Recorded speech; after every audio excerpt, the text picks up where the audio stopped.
Hello children, I am the professor, and once again thank you so much for tuning into another one of my YouTube videos. Your support truly helps me out a ton every single day, so if you haven't already done so, please leave a like, please subscribe, and turn on that notification bell for more blockchain gaming videos. And today I wanted to tell you guys about how you can go about onboarding infinite amount of scholars. Yes, as many scholars as you possibly can handle. This will allow you to help people and it will allow you to generate more passive income on the side. And eventually, maybe if you have enough scholars, you might even be able to go full-time Axie Infinity. Who knows? Now let's talk about your initial investment. How much money do you have to put into Axie Infinity to get your scholarships started? If you want to give out scholarships at a fairly rapid pace, I would say you probably need about 10k. If you do this, I would say you can onboard anywhere between 7 to 10 scholars within your first month. That is already about $4,000 worth of passive income a month, and you will never have to put in money ever again, but still continue to grow your scholarship business. So why do you need $10,000 to get started? First of all, Axies are expensive and you want to make sure you give your scholars good Axies to play with, because first of all, scholars deserve to play with good Axies, and second, the better their Axies are, the more SLP they earn. The more SLP you earn. My general rule is if I'm not going to play with the team, if I would not play with the team, I will not give it to my scholars. And second, it is your Axie portfolio. If you give your scholars terrible Axies to play with, what are the chances of those Axies appreciating in value over time? It's going to be much lower compared to good Axies. And I've been a part of this game for 3 months now, and it seems like Sky Mavius is just going to make it harder and harder for people to breed good, pure Axies. So if they become harder to breed in the future, they're going to be worth more, which is why it's better to have more of them now. And combined with the fact that since I've joined this game, they've increased the breeding fees of the Axies twice. Not only are they going to become harder to breed, but they're going to become more expensive to breed over time, which means the chances of the prices going even higher. It's pretty likely. Which brings me to my next point. You will need to dedicate a portion of your initial investment for breeding fees. So what are the breeding fees? Right now, if you want to breed one Axie, you need 4 AXS tokens, and you will also need SLP. You'll need 300 SLP to breed your virgin Axies, and then after the first breed, it'll cost 600 SLP, and then 900 SLP, and then 1,800 SLP. So after a while, it's just not going to be worth it for you to breed your Axies anymore. So I would say stick between 3 to 5 breeds depending on the perceived value of your Axies. And now let's split up the initial investment. I would put 4 to 5k just on the breeding fees.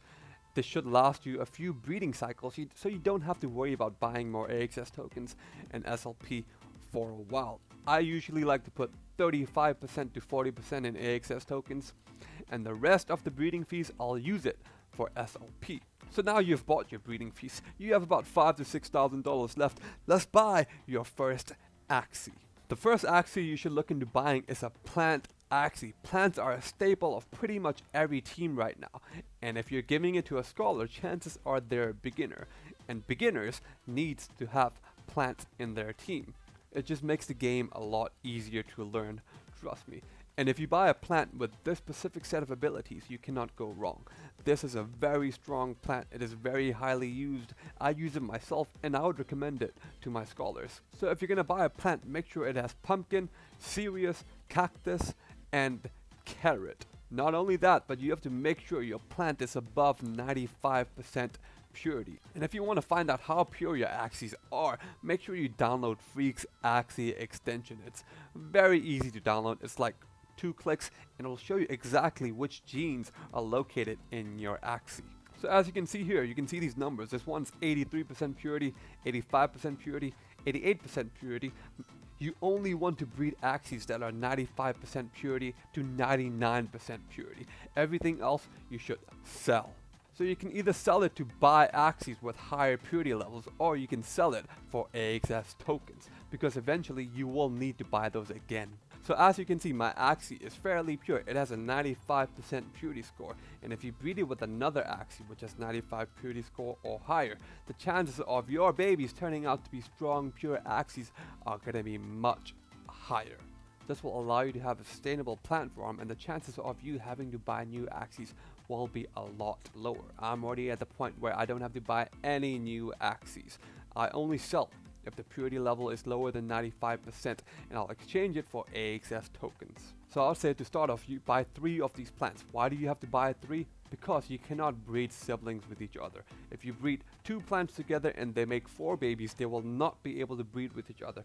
But if you buy 3 plants, 2 of them breed with each other, you can breed the babies with the other plant, and then you have an endless farm already. Same with the aqua. You can buy an aqua with this specific set of abilities, Goldfish, Risky Fish, Oranda, Nemo, and you can breed 2 high purity aquas together endlessly forever. So yeah, this specific team that you will be giving to your scholars is a plant double aqua, which is a very strong team. Now when you're first starting off, yeah, you might need to sell some of your low purity Axies in order to buy some AXS tokens. But what I'm finding out right now is that I have so much SLP coming in that I don't even need to sell my Axies anymore. I can just use the excess SLP to change it to AXS tokens, and my breeding fees are covered.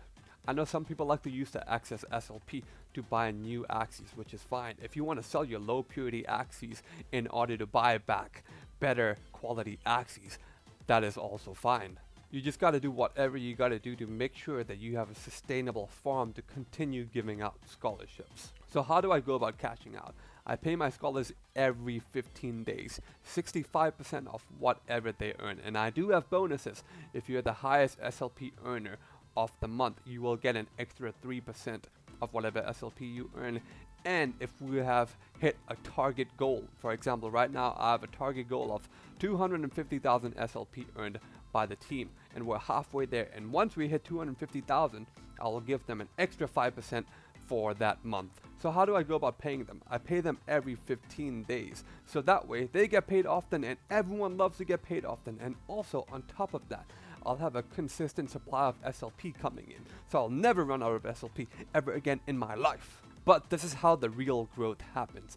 This is how you give out infinite scholarships. If you're serious about giving out more scholarships, you want this to succeed, you believe in the game, then you have to reinvest a portion of whatever SLP you earn. For example, in July this month I earned 27,000 SLP from about 15 to 16 scholars. I'm going to reinvest 65% of that back in to giving out more scholarships, and I take out 35% to pay bills.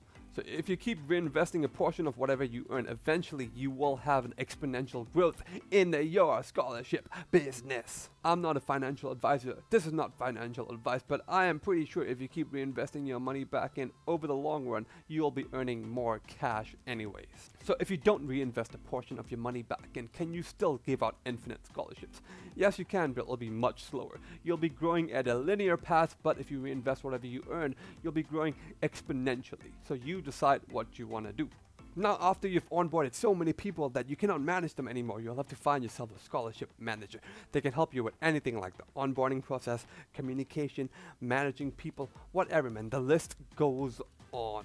So how do I pay my scholarship manager? They get 5% of all the SLP earned. So the rate is actually 65% scholar, 30% me, and 5% scholar manager. Other than that, that's pretty much about it. If any of you have any questions, please leave it in the comment section below. I would love to answer them, and make sure you subscribe. Click that circle over there, or it might be on that side. I'm not too sure. And make sure you watch the video too. Remember to eat your protein, keep on gaming, and stay buff.